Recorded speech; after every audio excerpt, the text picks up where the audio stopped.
The award-winning Tennessee Wildcast is on the air with the latest on hunting, fishing, boating, wildlife watching, and all things outdoors. Make welcome your host, drummer and outdoor expert novice, Jason Harmon. Hello, everybody, and welcome back to this edition of Tennessee Wildcast. We're glad you're tuning in. Thanks for watching, for listening.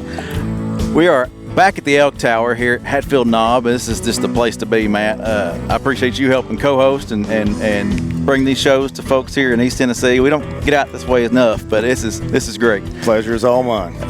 This tower is brand new, but the tower's been here a while and the property and been here for elk viewing. But we're going to dive deep into the Elk Tower today. The new and improved Elk Tower. Yeah. Yep. So I'm excited to have Terry Lewis and Jane Lewis with us today. Folks who were very instrumental in having this property here, getting this tower going. Their name is on the sign, if that tells you anything. It is.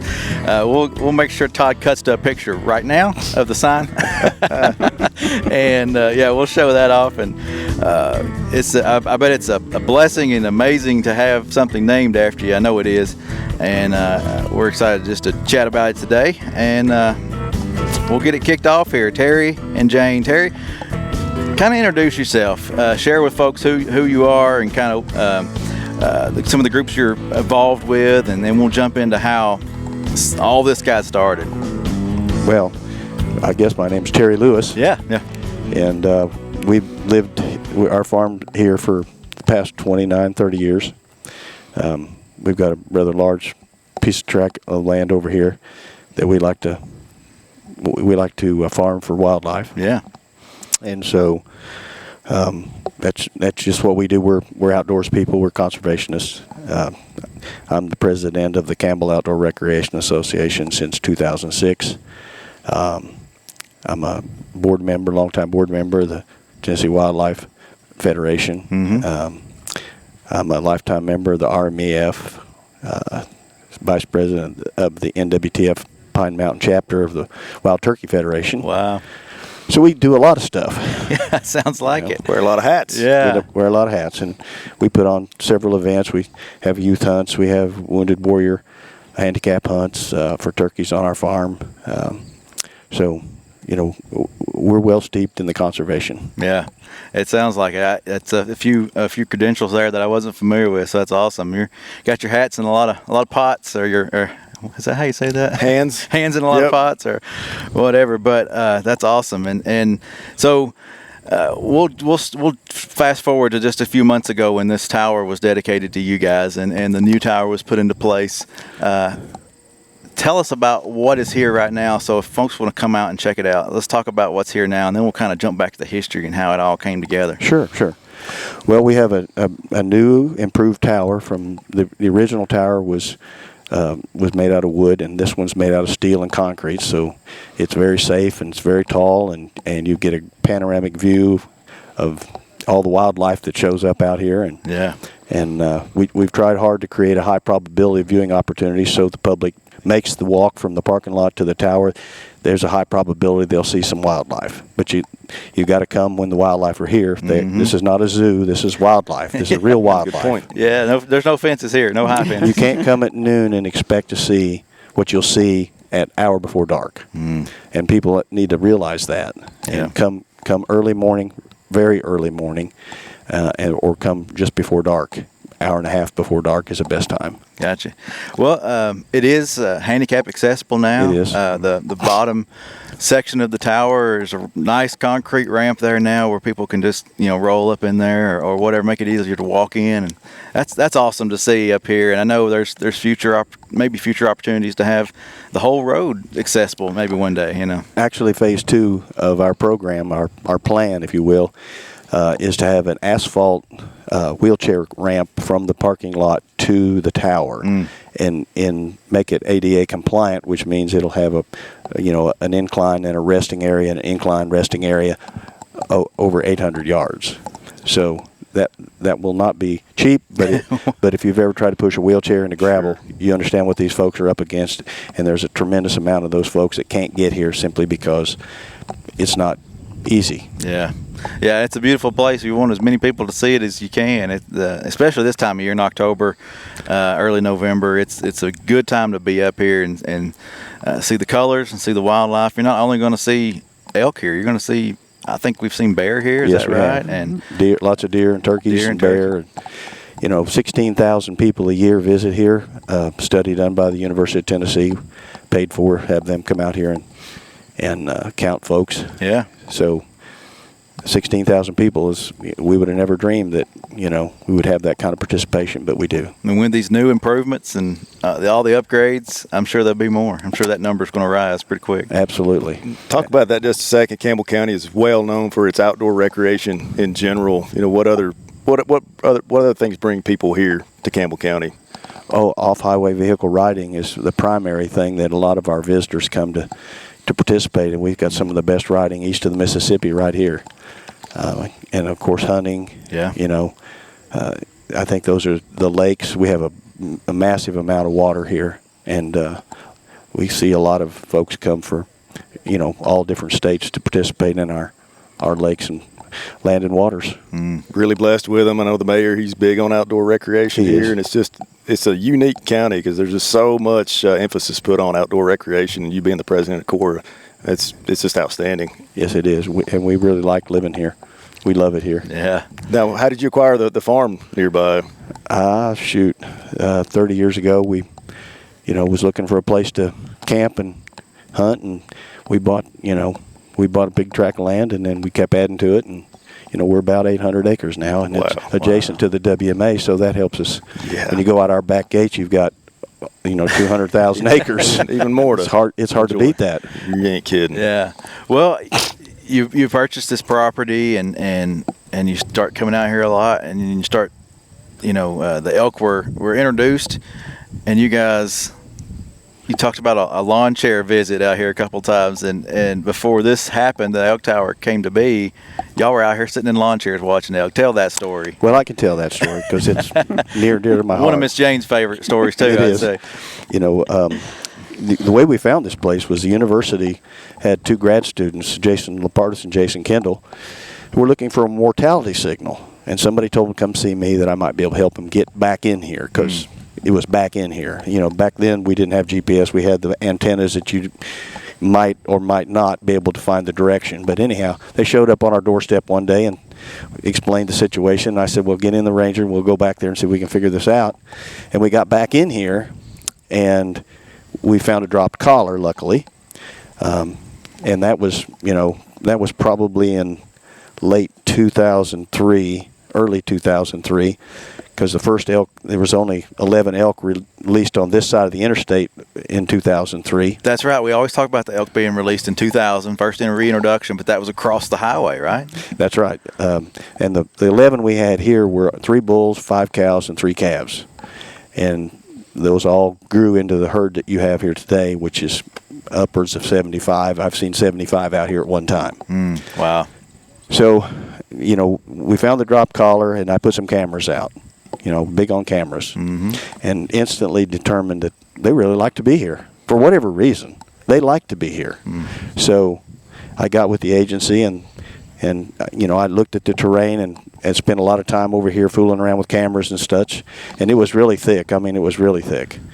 And so I got with the WMA manager, and I said, hey, you know, we need a food plot over there. And he said, this is so far from where we live on the other side of the highway, can't do it. But he let me do it because I got equipment. I got dozer and a tractor and planters and all that stuff for my own place. So a partnership formed right there. And they knew me. Yeah. I mean, the agency knew who I was. So they let me put a food plot right out here. And that's what we'd come out here if we couldn't wait to get off work so we could come up here and sit in a metal chair and watch the elk out in the food plot that we just built. Yeah. So that was always fun. And, you know, we would put tent blinds up and come back, and the elk have torn them down. So that was always funny, too. But it took 3 years of weekends to clear this spot. 3 years. Wow. And we, you know, some of the more notable things is we would put the tractor in the lowest gear that it has.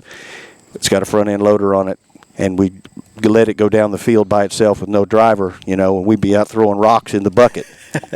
Volunteers would be throwing rocks in the bucket. We get it full, we dump it, come back and do it again till you're tired of picking up rocks. I can imagine. Wow. So then, after 3 years of weekends, it was actually a couple years of weekends. In 2005 showed up. I went to the agency and said, look, there's a nice little hill right here. The wind's in your face, out of the west. The wind's in your face.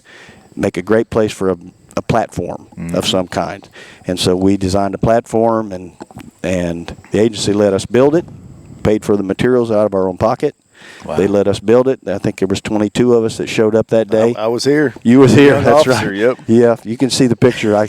There's 14 of you guys. A little bit. That was awesome. That thing sprung up out of the ground like a mushroom. Looked like a Dollar General store coming right out of the ground. That's some history I didn't know. So you were here on the first build. Well, yeah, buddy. This is great that you're here to do this show with us. Very excited. Yeah. So you being a contractor by trade, right? Yeah. You had the knowledge, and you were able to erect this thing. Is it a day that was up? In one day, there was 14 TWRA people here, and the rest of us volunteers. We put the tower up in one day, and then I came back on Sunday, and we put the stairwell up to it.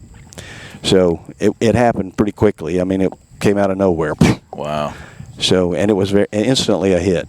That's awesome. Instantly a hit. That's awesome. Yeah. So, and that was constructed by wood, and like we mentioned earlier, this is a full metal construction now that should last for, years and years and years. Oh, trust me, it'll be here long after we're gone. But it's Even a legacy. Yeah, definitely. But it's great that we have this now in this form for people to come up here, and the grounds are looking great. And do y'all still help with that kind of stuff? Oh yeah, we just finished planting about 3 weeks ago. The agency has been wonderful to work with. I mean, just marvelous. I can't say enough good things about the WMA manager. That's awesome. Keith Thomas and Joe Elkins, and they've just been marvelous to work with. Yeah, that's great. Well, Miss Jane, I know this is your pride and joy too. You enjoy to come out here and watch these elk and other wildlife out here. What's one of your favorite parts about this tower and to see it come alive like it has? Well, we were glad that when it was finally done. It took several months to do it. And we were shocked. Shocked that they named it after us. Right. Yeah. So that was a complete surprise. It was a complete surprise. Wow. I don't know how the cat wasn't let out of the bag. I don't know how you kept it a secret, but you did. Well, the best kept secret I know of. You've been a real blessing to the agency. When I first hired on, I thought you worked for the agency because they talk about Terry Lewis all the time at North Cumberland. I thought you're part of the North Cumberland crew. So that's just my perspective as a young officer, and I only saw you a few times, but I thought you all were part of the agency, but you are. Volunteered, but no telling how much time you put into this and your own personal resources and equipment. You probably never have sat down and figured up the math, but I'm sure it's been worth it. We don't want to. It's a labor of love. Yeah. Amen. Yeah. It shows. Yeah, that's awesome. We love the elk program. It's we were in the beginning. I'm the person that went to the commission and asked for the restoration program to begin. Probably didn't know that either. Did not. That was Paris Landing. 2000. Yeah. I think it was August of 2000, and then by December 19th of 2000, we put 50 elk on the ground in 14-degree weather with snow. Well, that's a pretty quick turnaround then. For those who have been there. Wow. So the pictures, they look pretty bitter. And we promised the public that we would do certain things, and one of them was to provide them with a viewing opportunity. And so that's we just tried to fulfill that promise to the public. I think that point was made. They could have kind of kept this for themselves and enjoyed it, locally, but they wanted more people to experience what they're passionate about, and here we are. So we just want people to come and see it for themselves, and we have the elk camera now that came a few years ago. So if you can't make it up here, some people physically can't. She watches it religiously. Oh yeah, she watches it. I watch it, but now on weekends we don't have to come up here to see the elk because we've got them on us. So they've made it onto your personal property. They have. We've had weekends where we've got 25 elk over there. Of course, I got 17 food plots too, so oh my goodness, we're feeding them. Yeah. What's your number one food plot of choice to feed the elk? Well, in our fall we do our cool season, which is oats and wheat, Austrian winter peas, and crimson clover, and we no-till that. And in the spring, I've historically planted soybeans, but we're moving more into a perennial situation with more clovers and that type of forage to cut down on the expense of maintaining. We've got 40 acres of clearing here and 25 acres of food plots, so it gets pretty expensive. I can imagine. Yeah. So you're looking for something, get more miles out of your planting. And we've had Dr. Craig Harper up here and he shared his knowledge with us, and the agency has worked with me to find a plan that works, and we've already implemented that plan. We've sprayed and we've planted, and we're gonna make a candy store if we can. We need to create that high probability of viewing opportunities for the public. Yeah. And you can't do that if we don't give the elk something that they really want to be here for. They like to graze. They do like to graze. Mm-hmm. We just need some rain now to help things out. Do a little rain dance for us. Matt's the dancer. Run all the viewers off. Yeah. Well, so not only have you been instrumental in this, but Matt mentioned earlier you still hold a hunt on your property and for veterans, right? That's right. Tell us a little bit about that hunt. That's just pretty cool. We do a Wounded Warrior handicapped turkey hunt through the NWTF. Okay. And we've done it 18 years in a row. So we have we hold it to 26 handicapped guys, and you have to be truly handicapped. And we take them out and we put blinds up, put them in the blinds, and they are fairly successful. I mean, last year we killed 6 turkeys with guys in wheelchairs and guys with no arms and no legs. Wow. And we've been doing that for, like I said, 18 years. This will be our 19th year coming up. Is it held completely on your farm? No, we actually we can hunt about 13 on our farm, and then Ron Cunningham, which is a neighbor, has a large tract of land over near Habersham, between Habersham and White Oak, and we hunt 13 over there. So that's how we spread it out, because turkey hunting is kind of different than deer hunting. You're making calls and you're listening, and you don't want to be calling each other. So, sure. and we make them stationary. They can't get out and run around and put themselves in harm's way. Oh, that's smart. Yeah. Every hunter has a guide. We take them out 5 o'clock in the morning, and it's really emotional to see these guys in wheelchairs and it raining sideways, and they're still there. They want to do this, so we give them that opportunity. Wow, that's awesome to see your heart and hear about some of those stories and how y'all really making an impact there on those guys. We want to give back, best we can. What about your youth hunt? We do. We've historically done youth hunts, and we brought kids from Nashville. And Great Outdoors University used to be a Wildlife Federation's program. Now we do youth hunts that they share youth hunts and teach kids how to hunt. And their parents. We have a lot of that. We have cabins over there, and everybody they stay in those cabins and get them outside, get them in the woods, get them away from the TV and the video games and the telephones, and get them outside. Yeah. Is that part of the Hunting and Fishing Academy that the Federation does? Yeah. Yes. Yeah. Yeah, that's a great program. We partner with you guys on that, and it y'all do a lot of good work there, showing people how to get outdoors, how to hunt, how to fish. That's right. Yeah, it's great. It's great. Well, I'm thinking about people, how they get here. We've talked a little bit about where it is in relation to on the property here, but how do people get to the tower? So if they don't, you can Google it, I think, now, but before then, how do you get there? How would you tell somebody to get to the tower? Well, they go to La Follette and turn at stoplight number 9, go to the top of the mountain, and there's 2 big signs right there that we put up, and 4.5 miles up that gravel road, you're here. Yeah, so pretty simple. Pretty simple. Yeah, a couple turns off the main road there. Pretty simple. You're in business. And pretty simple. These guys up here, Keith and Rusty Dunn, all them, they keep the roads in pretty good shape. Get up here. The agency has been absolutely marvelous to work with. They have done a yeoman's job of keeping the road coming in here clear and passable for cars. I mean, it's one thing for a 4-wheel drive truck, but it's another for a guy in a little Mazda or something. He's putting around up here. Yeah. They've done a wonderful job of keeping the road in great shape. Actually, it's the best it's ever been. Shouldn't be a problem that limits you from coming here. Awesome. Yeah. It's even coming up today, it was a little bumpy, but it's just part of it, and it was fairly easy for us to get up through here and get up here and view these things. And we even had an elk roaming around over here on the right side of the tower, and hoping he'll come back here in a little bit so we can watch him. But well, we're just a little early. Yeah. They're laying underneath an autumn olive somewhere, hugging the shade. Yeah.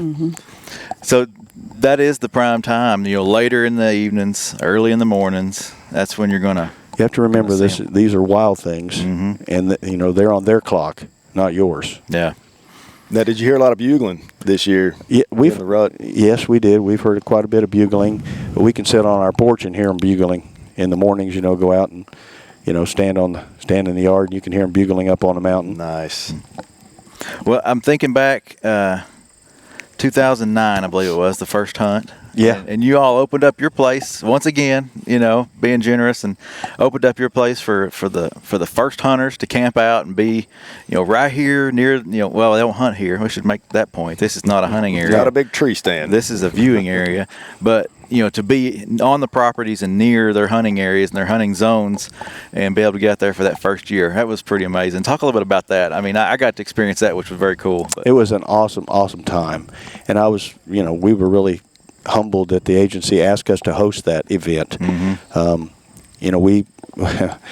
was 5 hunters. It was a big deal. It was the first time any elk had been hunted, actually, in probably 1865 or something. Yeah, a long time. So we had about 250 people that night of the event. We fed 825 meals in 4.5 days. And it rained. And it rained, and it rained, and it rained. It was the wet. rain gods did not like us. But we turned our garage into TWRA's headquarters. Yeah. I think Zach Wamp brought his 40-foot motorhome down through the road there, and I thought, boy, I'm going to make some money pulling that thing out. Did he get it stuck? No, he didn't, but I was looking for it. Speaking of that, you've been in the ATV business before as well. Talk about that. Well, I used to have Polaris dealerships for 10 years. So, well steeped, that's the real reason I'm in Tennessee was because of, back in the late 70s, I used to ride a dirt bike. I used to race dirt bikes, and this is about the most beautiful place in the world. So it got me here, and Wow. we've been happy. We wouldn't move from here for nothing. Where'd you move from? Illinois, Southern Illinois, And what year? 1980. 1980. 1980. Wow. That Man. was. He's been here almost as long as I have. I got 1 year on you. Yeah. That's it. I've only got 5. That's crazy. So, I mean, to sit here and talk with you guys and chat, it feels like you've been here all your life, and it's amazing that you fit right in. We call this home. Yeah. We call this home. Yeah. We love it here. So, did you have any championships? Oh, with your dirt bike race? There weren't championships, but they're trophies in my closet. I promise you. That's cool. And this is a wonderful place to ride. Recreationally. We're not racing facility. No, yeah. We're people who want to see the flora and the fauna and just get from point A to point B. It couldn't be any better than here. Mm-hmm. It couldn't be any better. And lots of people take advantage of that. I mean, this is the best riding east of the Mississippi. And the agency does a yeoman's job at taking care of the trail system and providing us with that opportunity. Yeah, we got some great guys that work for us. I feel like I say this every show, but I mean, just the biologists, the technicians, those guys on the properties, on the waters, they make improvements. They make things better for the hunter, for the fisherman. It's just amazing. And they work so well together too. Yeah. And I've seen huge improvements throughout the years with the agency and their I&E department and getting the message out. You're not here just to give them a ticket. You're here to help them enjoy the outdoors. Definitely. Yeah, I feel like the first step is education. They're out there to help educate. It's only the real bad guys that get the ticket, right? Listen, there are some bad guys out there, and they need tickets. Yeah, Sure.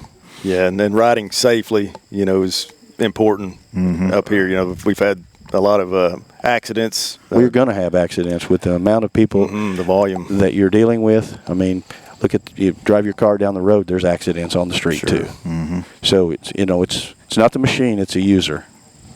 Well, we talked about a little bit about the growth earlier, and I think the elk, I think the riding opportunities, The water. all are all instrumental in that growth and what makes this place great, and that's what it's here for, people to use. And Campbell County has benefited wonderfully from it. People are moving in here because they want to be here. Yeah. Well, you just found out about it a lot sooner than a lot of them. I did. Yeah, I did. 1980. Huh? wow. Is that when you all found the property that early? No, we bought our farm in 1993, October. I guess it was this month. 1993. Well, that's a great find, a huge find. When people looking for property these days, it's hard to find sometimes, and that's getting harder. You're blessed to be able to acquire that. Yeah, we sure are. We're thankful every day. Every day. Well, we're going to about time to wrap it up. But what's anything else you want to share with the folks listening and watching? That any encourage them to get out here, or something you want to make sure they know? Well, this is a wonderful place to bring your kids to show wildlife off as it truly is. The wildlife are accustomed enough to us here that they're not skittish to the point. If you stay in the tower, stay quiet. Bring your binoculars, bring a jacket. Come of an evening so that you have a high probability of viewing opportunities, and get your kids outside.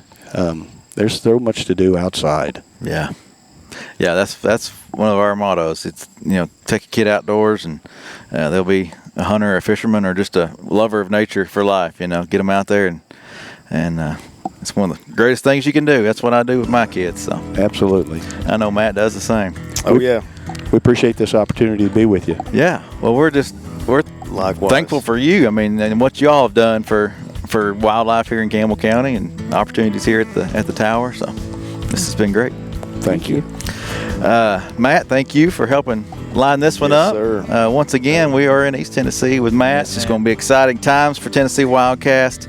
Remember tnwildlife.org for all things outdoors. Looking for the hunting guide, looking for the fishing guide, that's where you'll find it. If you want to buy a license, go outdoorstennessee.com to get that. And if you like this cool hat I'm wearing, or the one that Matt's got on, check out our website, shop.gooutdoorstennessee.com, and pick up some TWRA swag. This is Tennessee Wildcast. Thank you, guys. Thank you. And we'll see you next time. Thanks for tuning in. Stay connected with TWRA by visiting our website at tnwildlife.org and follow us on Facebook, Twitter, and Instagram.